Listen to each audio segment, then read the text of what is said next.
Me gusta volverlos a ver después de una semana. Espero que hayan tenido una semana bendecida y una semana de pruebas y de luchas también, porque ese es el día a día, lo cotidiano de nosotros creyentes, ¿no? Lo que cada día que nos levantamos con el deseo de seguir avanzando y perseverando en el camino del Señor, a pesar de las situaciones que se nos puedan presentar. Qué bueno es ver toda la iglesia en un solo lugar y verlos, o sea, aquí les puedo ver las caras. En Stratford, por el cine, por la oscuridad, cuesta un poco diferenciar quién es quién, pero aquí sí ya los puedo ver a todos. Qué gusto verlos.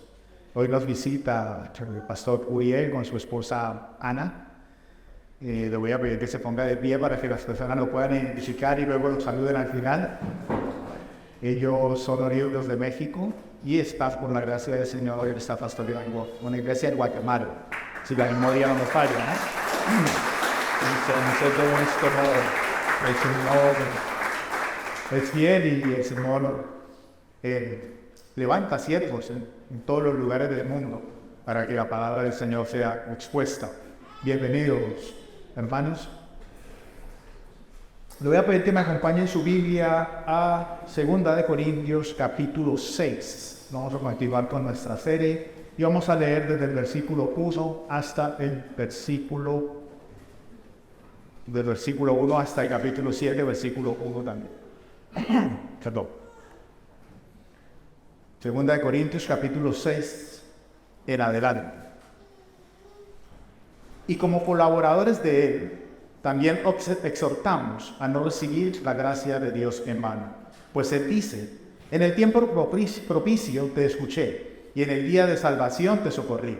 He aquí, ahora es el tiempo propicio. He aquí, ahora es el día de salvación, no dando nosotros en nada motivo de tropiezo, para que el ministerio no sea desacreditado, sino que en todo nos recomendamos a nosotros mismos como ministros de Dios, en mucha perseverancia, en aflicciones, en privaciones, en angustias, en azotes, en cárceles, en tumultos, en trabajos, en desvelos, en ayunos, en pureza, en conocimiento, en paciencia, en bondad, en el Espíritu Santo, en el amor sincero, en la palabra de verdad, en el poder de Dios, por armas de justicia para la derecha y para la izquierda, en honra y en deshonra, en mala fama y en buena fama, como impostores pero veraces, como desconocidos pero bien conocidos, como moribundos y he aquí vivimos, como castigados pero no condenados a muerte, como entristecidos, mas siempre gozosos, como pobres, pero enriqueciendo a muchos, como no teniendo nada, aunque poseyéndolo todo. Nuestra boca, oh Corintios, os ha hablado con toda franqueza. Nuestro corazón se ha abierto de par a par. No estáis limitados por nosotros, sino que estáis limitados por vuestros sentimientos. Ahora bien, en igual reciprocidad, os hablo como a niños, vosotros también abrid de par en par vuestro corazón. No estéis unidos en yugo desigual con los incrédulos, pues ¿qué asociación tiene la justicia y la iniquidad? ¿O qué comunión la luz con las tinieblas? ¿O qué armonía tiene Cristo con Belial? ¿O qué tiene en común un creyente con un incrédulo? ¿O qué acuerdo tiene el templo de Dios con los ídolos? Porque nosotros somos el templo del Dios vivo. Como Dios dijo, habitaré en ellos y andaré entre ellos, y seré su Dios, y ellos serán mi pueblo. Por tanto, salid de en medio de ellos y apartaos, dice el Señor, y no toquéis lo inmundo, y yo os recibiré, y yo seré para vosotros Padre, y vosotros seréis para mí hijos e hijas, dice el Señor Todopoderoso. Por tanto, amados, teniendo estas promesas, limpiémonos de toda inmundicia de la carne y del espíritu, perfeccionando la santidad en el temor de Dios. Como dice la Biblia, que tenga oídos para oír, que oiga. El estancamiento, hermanos, yo creo que es una de las sensaciones que más viene a los cristianos, a los creyentes. Yo no sé si esto alguna vez le ha pasado, pero es ese sentimiento de cada día seguir luchando con los mismos pecados, con las mismas debilidades, a pesar de que estamos haciendo nuestro mayor esfuerzo para evitarlo. Y muchos cristianos hoy en día se encuentran, se podría decir que en una parálisis espiritual por causa de todo esto. Saben que están llamados a vivir vidas santas, pero viven cada día abrumados por la contaminación que hay en el mundo y por esas luchas que tienen internamente. ¿Alguna vez has sentido que tu testimonio ha perdido poder porque tu vida no refleja la santidad que predicas? Si la respuesta es sí, hermanos, hoy tenemos una buena noticia. Y es que Dios no nos ha dejado sin esperanza y sin dirección. O sea, Dios es bueno, hermanos. Y el apóstol Pablo ha venido abordando este problema a lo largo de la carta a los Corintios. Y él reconoce que como creyentes nosotros tenemos unos desafíos que tenemos que enfrentar. Sobre todo cuando tratamos de vivir piadosamente en este mundo caído en el cual nos encontramos. Hermanos, los creyentes tenemos un objetivo. Y es buscar y encontrar la santidad en el temor a Dios. Pero ¿qué necesitamos como creyentes para alcanzar esa meta? ¿Cómo podemos limpiar nuestras vidas de toda contaminación y crecer en santidad?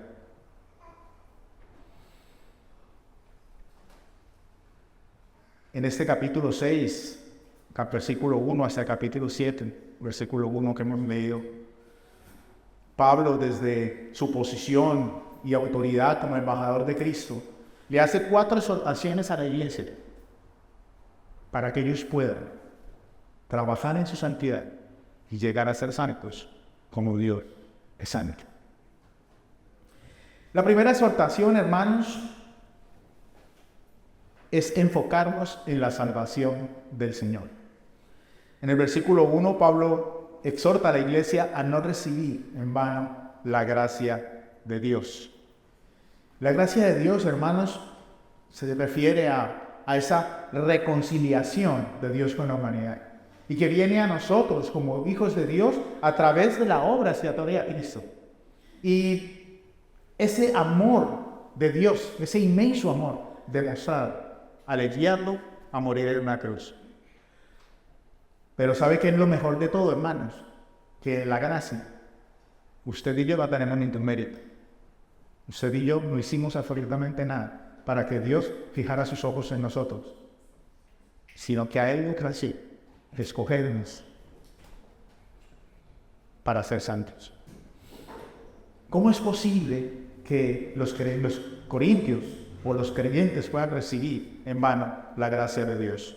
Anselmo de Canterbury lo describe de la siguiente manera: recibe la gracia en vano quien no trabaja con ella, quien no le da su corazón y quien por pereza hace que esa gracia sea ineficaz, al no hacer todo lo que puede para expresarla en buenas obras.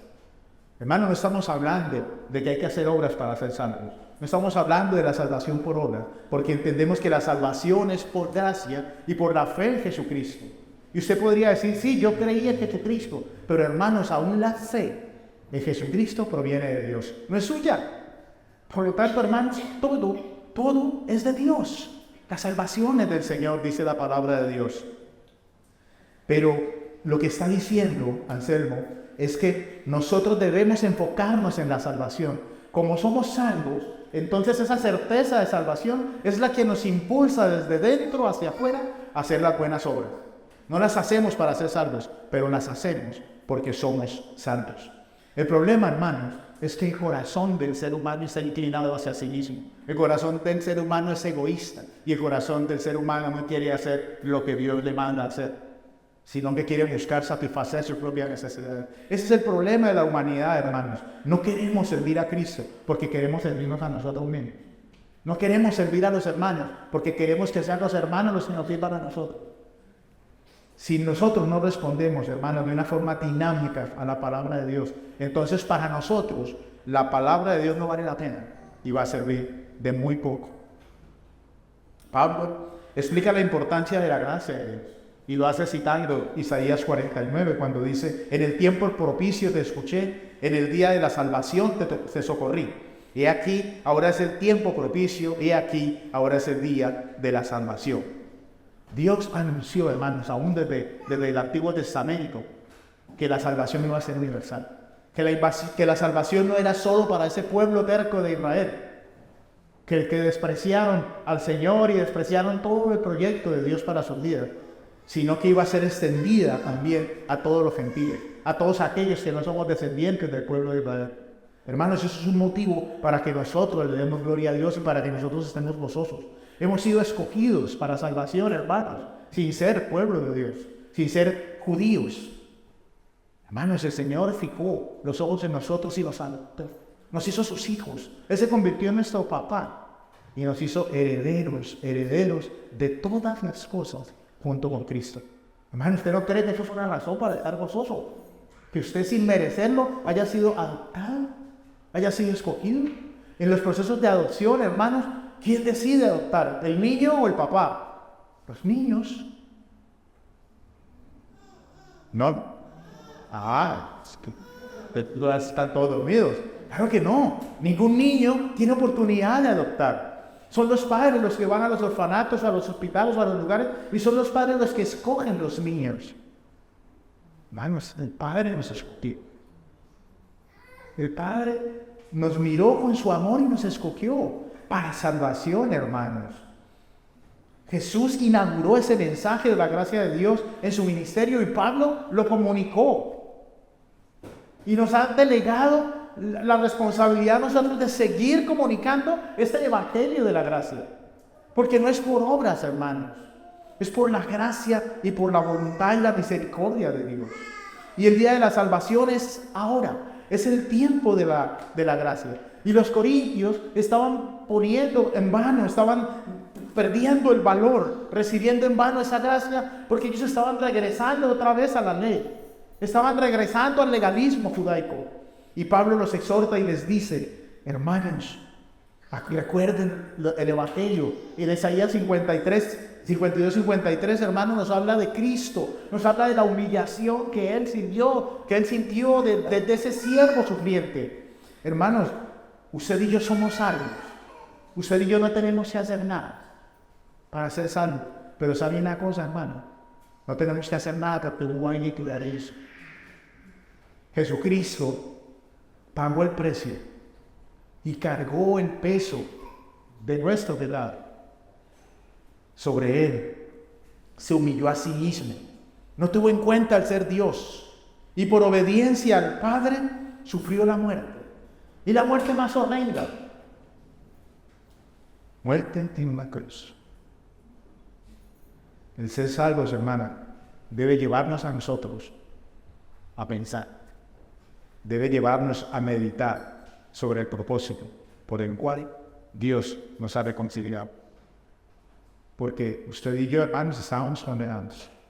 Estábamos muertos. Pero Cristo nos dio vida. Nos dio vida en abundancia. Pero, hermanos, si usted y yo hemos sido reconciliados con Cristo, no podemos decir que lo hemos sido si nuestra vida no refleja el carácter de Cristo. Si nuestra vida es contraria al carácter de aquel que nos salvó. Si nuestra vida, hermanos, no muestra o no evidencia el nuevo nacimiento. Porque de lo contrario, hermanos, si no lo estamos haciendo, estamos pisoteando la sangre de Cristo derramada en esa cruz. Así, mis queridos hermanos, que enfoquémonos en la salvación del Señor y no recibamos esa gracia en mano. La segunda exhortación de Pablo a la iglesia es a perseverar en nuestra integridad. Y es que en el versículo 3 Pablo exhorta a la iglesia a ser íntegros y les está diciendo que ellos no han sido motivo de tropiezo para nadie, por una razón, para que el ministerio de la reconciliación no sea desacreditado. Pablo está trabajando intencionalmente en evitar cualquier conducta que pueda nublar su ministerio, que pueda servir de tropiezo para otros. Él es un embajador de Cristo, se llama así un colaborador de Dios. Y las cosas que nosotros hacemos, hermanos, como representantes de Dios en esta tierra, no pueden nublar el ministerio de la reconciliación. Las personas que nos ven a nosotros, que nos ven actuar, que nos ven hablar, deben ver que nosotros somos diferentes. Que nosotros estamos representando a Cristo en la tierra. Y deben ver en cada uno de nosotros el carácter de Cristo. formado en nosotros. Yo no estoy hablando de perfección, hermanos. No estoy hablando de perfección. Pero las personas que nos conocen tienen que ver que nosotros no somos iguales. Que nosotros ya no hablamos igual. Que no nos gustan las mismas cosas. Que ya no hacemos las mismas cosas que hacíamos hace tiempo cuando nos conocieron. Deben ver que nosotros somos diferentes. Que somos íntegros. Que nuestro sí es sí, nuestro no es no. Que nosotros no participamos de las injusticias que participa el mundo, sino que nosotros reflejamos la justicia de Dios.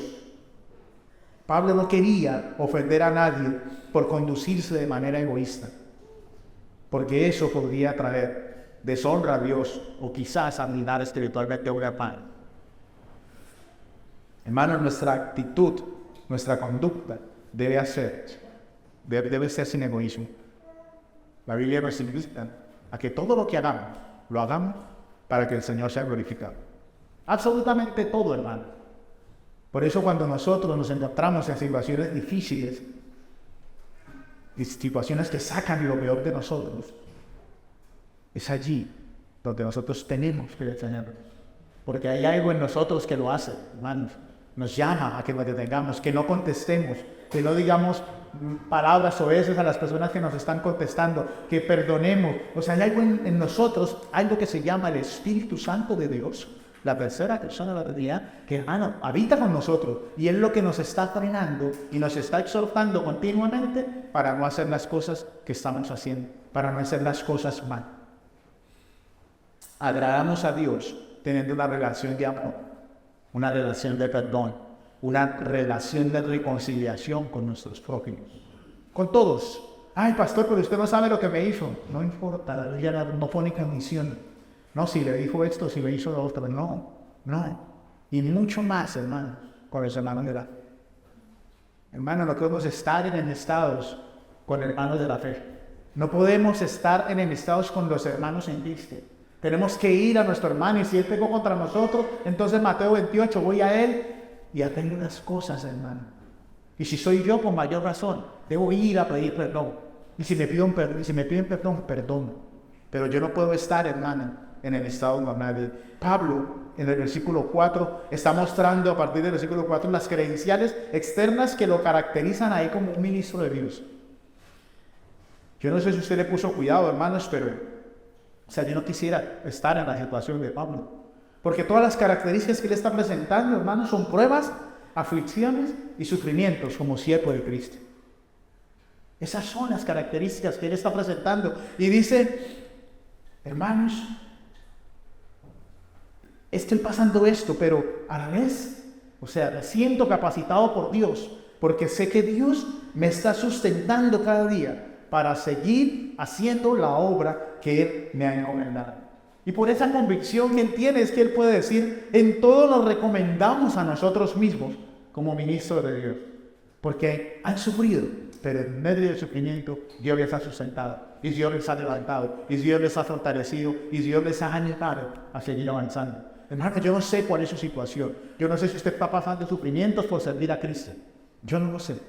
Pero déjeme decirle, hermano, que si usted está pasando calamidades o sufrimientos por servir a Cristo, eso hace parte de la formación. Eso hace parte del servicio de Cristo. Pero créame, hermano, que Dios lo va a fortalecer. Dios lo va a fortalecer para que usted pueda seguir haciendo la obra que Él le encomendó. Y cuando él tiene esa certeza, hermanos, entonces se puede acercar a la iglesia de Corinto en el versículo 11 y yo detecto una mezcla de frustración y afecto en las palabras de Pablo cuando les dice, nuestra boca, de Corintios, os ha hablado con toda franqueza. Nuestro corazón se ha abierto de par en par. No están limitados por nosotros, sino que están limitados por vuestros sentimientos. Hermano, Pablo les está diciendo que así como ellos han abierto su corazón para amarlos, espera que ellos también hagan lo mismo.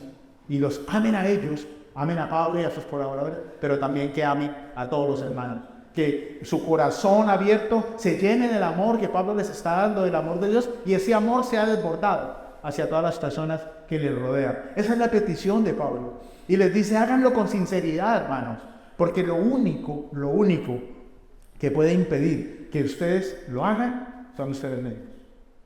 Son ustedes mismos. ¿Por qué ellos mismos? Porque ellos estaban llenos, hermanos, de un sentimiento de cautela y de falta de amor. Ellos menospreciaban el ministerio de Pablo. Lo menospreciaban.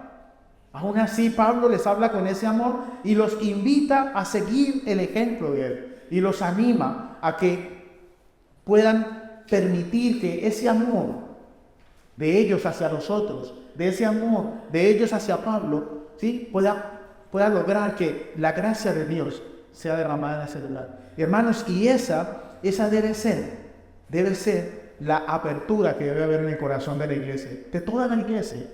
Debe haber un corazón de amor y de confianza hacia los ministros de la iglesia. Tiene que haber una mezcla de amor y confianza hacia los hermanos de la iglesia, porque ese amor, hermanos, es lo que va a lograr que la gracia de Dios opere libremente en medio de la iglesia del Señor. Es con el amor, hermano. Pablo dijo, si yo no tengo amor, nada soy.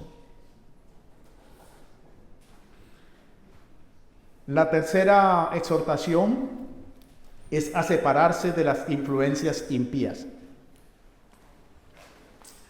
En el versículo 14, Pablo dice, no estéis unidos en yugo desigual con los incrédulos, pues ¿qué asociación tienen la justicia y la iniquidad?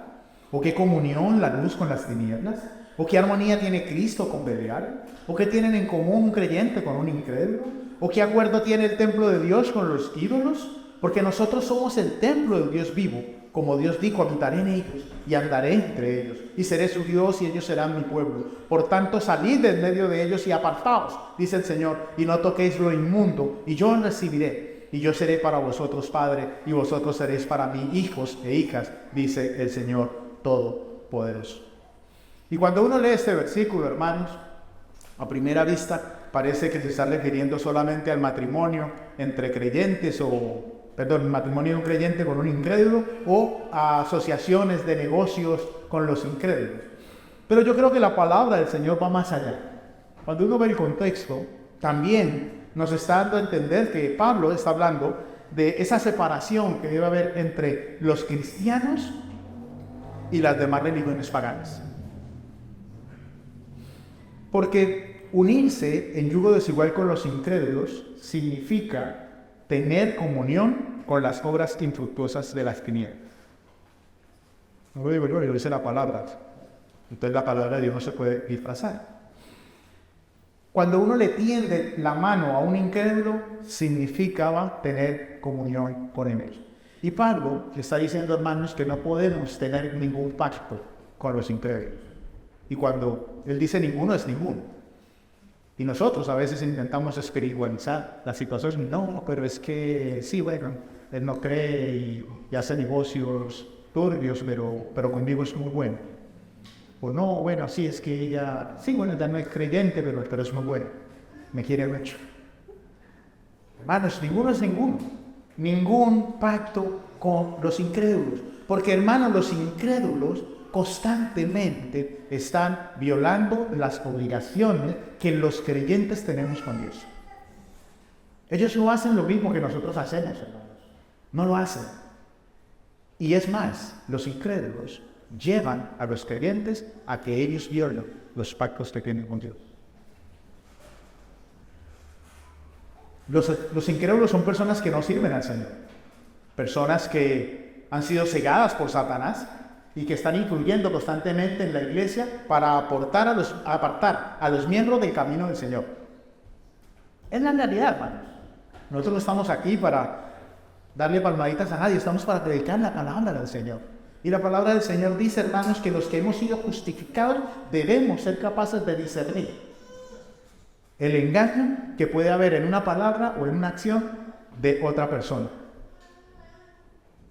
Debemos rechazar, asociarnos con todos aquellos que practican mentiras, aquellos que hacen lo incorrecto delante de los ojos de Dios. Nuestro llamado, hermanos, es a seguir las huellas de Jesucristo y hacer la justicia, procurar la justicia, pero no la de los hombres, sino la justicia de Dios. Y es interesante que para mostrar el contraste entre los incrédulos y los creyentes, Pablo hace diferentes preguntas. ¿no? Y dice, ¿qué asociación tienen la justicia y la inequidad? ¿Qué comunión tiene la luz con las tinieblas? ¿Qué armonía tiene Cristo con Belial? ¿Qué tienen en común un creyente con un incrédulo? ¿Qué acuerdo el templo de Dios con los ídolos? Hermano, estos son contrastes. Pablo nos está mostrando el lado bueno y nos está mostrando el lado malo. Y nos está diciendo qué tienen en común. ¿Y cuál es la respuesta? Nada. Nada, hermanos. Porque la comunión cristiana, hermanos, se manifiesta especialmente en el culto a Dios, en la ayuda y el aliento que hay entre los hermanos. Porque Jesucristo es la luz del mundo. Y por medio del Evangelio, esa luz verdadera ilumina a la humanidad. Pero también hay una realidad, hermanos. Y es que Satanás se transforma en ángel de luz para cegar y engañar a la gente. Cegar las mentes para que la luz del Evangelio no resplandezca. Es una realidad. Y tenemos que convivir también con esa realidad, hermanos. Porque como consecuencia, los incrédulos viven en una oscuridad espiritual. Para ellos lo espiritual es locura.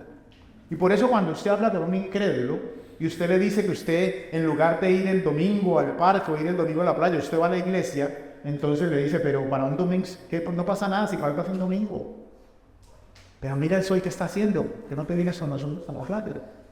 O sea, intentan siempre, van a intentar siempre hacer las cosas de manera que tú dejes de agradar a Dios. Eso lo van a hacer, hermano. Por medio de Jesucristo, Dios abre el corazón de los incrédulos para que la luz pueda brillar. Solamente Él lo puede hacer. No podemos hacer nosotros. Pablo ya les había dicho a los corintios que Cristo había muerto por ellos y que Dios había reconciliado al mundo con sí mismo. Eso es algo que ellos sabían. Pablo no se los tenía que repetir. Y también les había dicho que Él había sufrido calamidades y circunstancias adversas por causa del Evangelio. Pero Pablo quiere ahora decirles a ellos y decirnos a nosotros que como iglesia, hermanos, debemos tomar una decisión en nuestra vida. O seguimos a Cristo o seguimos al mundo. Pero no podemos estar la mitad. La mitad no existe. O seguimos a Cristo o seguimos al mundo. Y si decidimos seguir a Cristo, que es lo que yo espero que todos hagamos, si decidimos seguir a Cristo, entonces tenemos que rechazar a Belial o a Satanás y todo lo que él representa. Todo. En otras palabras, la iglesia debe elegir la fe y no la incredulidad. Debe escoger la vida cristiana en lugar de caminar por los caminos del mundo. Pablo en el versículo 16 dice que nosotros no debemos asociarnos con los incrédulos porque somos el templo del Dios vivo y Dios habita en nosotros y va a estar con nosotros siempre. ¿Hasta cuándo? Hasta que todas las cosas sean renovadas. Por lo tanto, hermano, yo no sé si usted alguna vez se ha puesto a pensar cuando usted hace cosas que no debe, que Dios está con usted, que Dios lo está viendo. Y a veces la falta de esa percepción es la que nos lleva a pecar. Porque se nos olvida la omnisciencia y la omnipresencia de Dios. Y pecamos a gusto. Y luego viene el remordimiento, el arrepentimiento y las consecuencias. A nos que escojamos vivir con Cristo. No hay ninguna comunión, hermanos, entre lo que el mundo ofrece y lo que Cristo ofrece. Y yo quiero clarificar, hermanos, que ni Pablo, ni yo, ni ningún pastor de esa iglesia está diciendo que los creyentes no deben mantener ningún contacto con los incrédulos. Eso es imposible, hermanos, porque eso significaría que tendríamos que desaparecer de este mundo. Porque el mundo está lleno de incrédulos. Y en nuestro trabajo tenemos compañeros incrédulos y en la calle nos vamos a encontrar con incrédulos. Y a donde nosotros vayamos, vamos a encontrar los incrédulos. Entonces voy a la carnicería y le pregunto, ¿usted se pierde? No, entonces no viene aquí a matar. Yo está en una carnicería cristiana o un supermercado cristiano. Creo que no podemos llegar a eso porque es imposible. Nos vamos a encontrar los creyentes. O sea, Pablo lo que está pidiendo es que no participemos de las cosas que los inconversos hacen. Que no participemos del estilo de vida de los incrédulos. Y esto, hermanos, incluye el matrimonio y incluye el noviazgo. Y esto, queridos hermanos solteros, sí, lo digo para ustedes, No se crean esa mentira de que ustedes van a traer un incrédulo al Señor. No se la crean. Es más fácil que el incrédulo lo lleve usted al mundo. Y se lo digo porque he visto muchos casos. Yo no digo que Dios no pueda cambiar al incrédulo, entiendan, pero usted no lo va a poder cambiar. Y si su motivación es juntarse con una incrédula o con un incircunciso para traerlo al Señor, hermano, usted está perdiendo el tiempo. El único que tiene el poder para traer un incrédulo al Señor es Dios. Es Dios. Es Dios, solamente es Dios. Porque solo Él puede transformar la vida de la persona. Solo Él. Así dice, hermano, que si usted tiene sus ojos puestos, los solteros, los casados no. Los casados ya, cada uno quiere como llegó el Señor. Si le tocó un incrédulo, hermano, siga orando por él. Siga orando por él, hermana. Si le tocó un incrédulo, la Biblia dice que con su testimonio, el Señor puede ser incrédulo, puede venir al Señor, porque puede ser sacrificado, y lo mismo el creyente, si le tocó una incrédula, hermana, pero dice que no se separe, sino que le dé testimonio. Pero los solteros, los que todavía no han metido la pata, ¿sí? Hermano, o sea, mire bien, hermana, mire bien, aún dentro de la iglesia, mire bien, asegúrese que ese chico o esa chica haya sido de lo que terminarás, ¿sí? El yugo desigual. La última exhortación es a abrazar las promesas de Dios. Mi hija me mira, se ríe, porque eso ya hemos hablado mucho tiempo. Por tanto, salid de en medio de ellos y apartaos, dice el Señor, y no toquéis lo inmundo, y yo os recibiré, y yo seré para vosotros Padre, y vosotros seréis para mí hijos e hijas, dice el Señor Todopoderoso. Por tanto, amados, teniendo estas promesas, limpiémonos de toda inmundicia de la carne y del espíritu, perfeccionando la santidad en el temor a Dios. El saber que hemos sido adoptados, hermanos, el saber que somos el templo del Dios viviente, el saber que hemos sido escogidos, que hemos sido adoptados, que somos santos, nos tiene a nosotros que motivar en alguna cosa, hermano. O sea, yo no sé usted, pero cuando yo leo esto, o sea, a mí me llena de gozo el saber que Dios un día fijó sus ojos en mí. Y es interesante que Pablo se dirige a ellos usando la expresión amados. Amados. Quizás Pablo está dejando registrado que a pesar de los regaños y las exhortaciones que le está haciendo a la iglesia, los ama. Porque la Biblia dice que Dios que ama disciplina, ¿no? Y cuando nosotros como pastores, nosotros le decimos la verdad a los hermanos, no lo decimos para que el hermano la gana se sienta mal, sino que se lo decimos porque los amamos y queremos evitarles dolores de cabeza. Porque los amamos, queremos evitarles que metan la pata, que tengan consecuencias de su vida.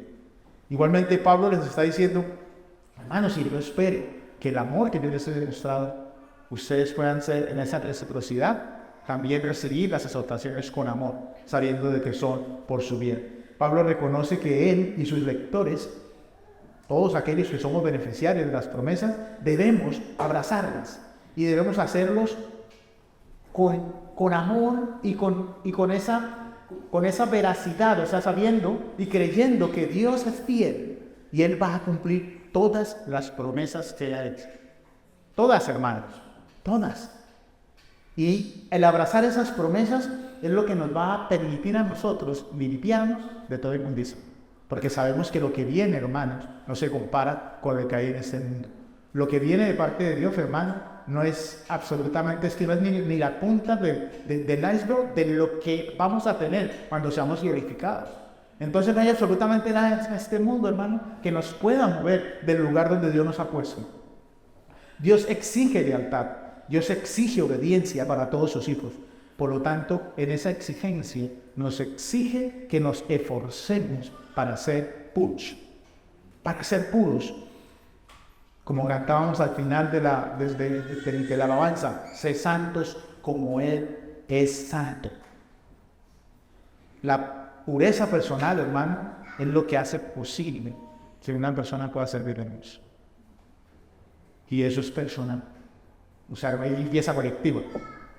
Hacemos un culto, una oración y todos quedamos limpios. Eso ya no existe. Eso lo hacía el sacerdote con allá en el Antiguo Testamento, que hacía un sacrificio para que el pueblo fuera limpiado en pecado. Nosotros no podemos hacer eso. Cada uno de nosotros tiene la responsabilidad de limpiarse a sí mismo.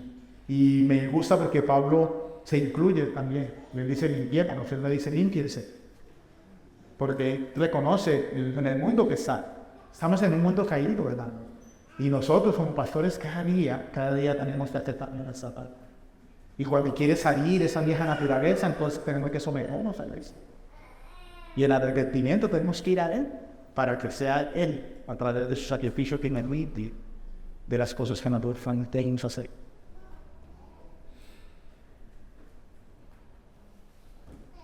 También es interesante que Pablo no habla de una limpieza de una vez para siempre, sino que es un proceso. Y ese proceso se llama santificación, hermano. Es un proceso que el Espíritu Santo empieza en cada una de las personas y viene a iniciarse y usted llega a los pies de Cristo. Cuando usted es tomado por Cristo, con Él viene el Espíritu Santo. Y entonces en ese proceso, nuestra naturaleza humana se va reviviendo más a Cristo. Porque nuestra naturaleza está inclinada al pecado. O sea, nuestra inclinación es hacer lo malo, que no tenemos que hacer. Pues yo no sé si solo me pasa a mí, pero bueno, me pasaba a mí y a Pablo, yo no sé si también les pasa a ustedes. Lo que quiero hacer, lo que no tengo que hacer eso hago, y lo que debo hacer no hago. Decía Pablo. Hermanos, Dios nos ha limpiado. Pero esa limpieza no sirve de nada si persistimos en asociarnos con personas que nos pueden contaminar. Si seguimos asociándonos con todo aquello que representan las prácticas idolátricas. Porque así como los corintios comían con los incrédulos y se asociaban con ellos, estaban siendo contaminados tanto en el cuerpo como en el espíritu. Cuando participaban del culto a la diosa con las prostitutas, se contaminaban en el cuerpo, se contaminaban en el espíritu. Y de igual manera, hermanos, usted podrá decir, bueno, pero nosotros ahora no tenemos un templo. Entonces dirá primero, un templo donde no asociar con las prostitutas. Pero cualquier tipo de relación sexual por fuera del marco establecido por Dios, que es el matrimonio, es una contaminación para nuestro cuerpo y para nuestro espíritu. Por eso, hermanos, debemos mantenernos puros delante del Señor. Pablo describía a los creyentes como santificados en Cristo, lo cual significa que hemos sido apartados por Dios gracias a esa obra de su Hijo en la cruz. Debemos esforzarnos arduamente para lograr llegar a esa santidad. Pero lo tenemos que hacer, hermanos, en el temor a Dios. Y cuando habla de temor, no habla de miedo.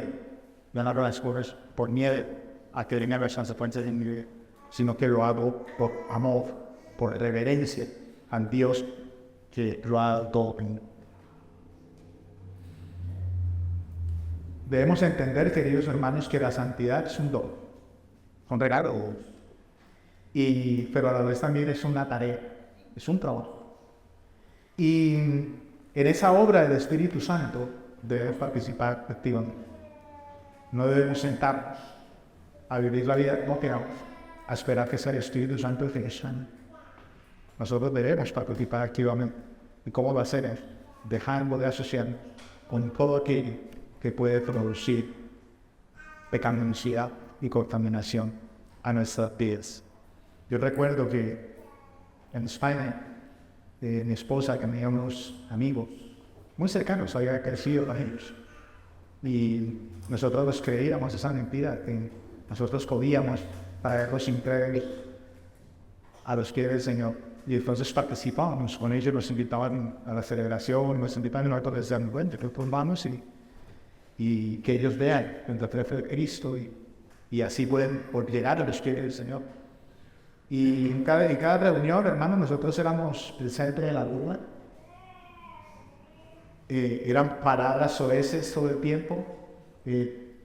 Terminaban borrachos.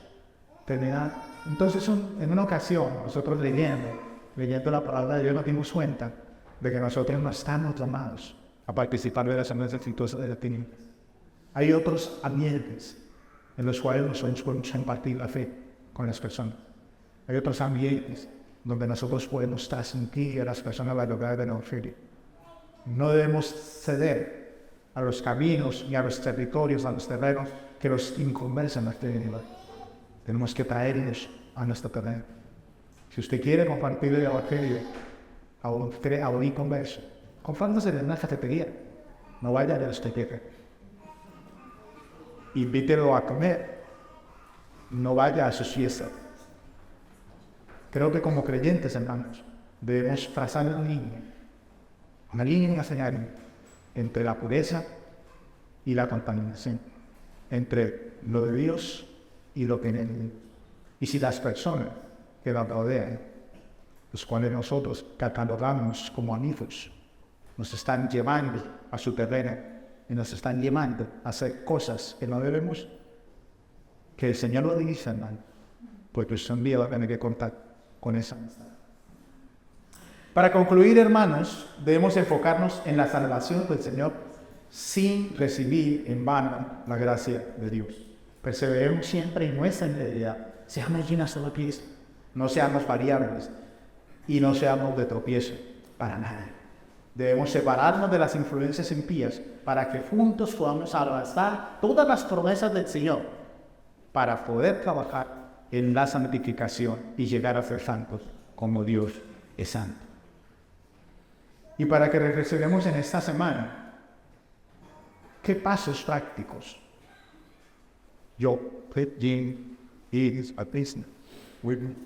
¿Qué pasos prácticos yo debo tomar esta semana para limpiar mi vida de toda contaminación y perfeccionar mi santidad en el Señor? El sacrificio de Cristo no fue en vano, hermanos. Y como el sacrificio de Cristo no es en vano, nosotros no podemos recibir en vano su gracia.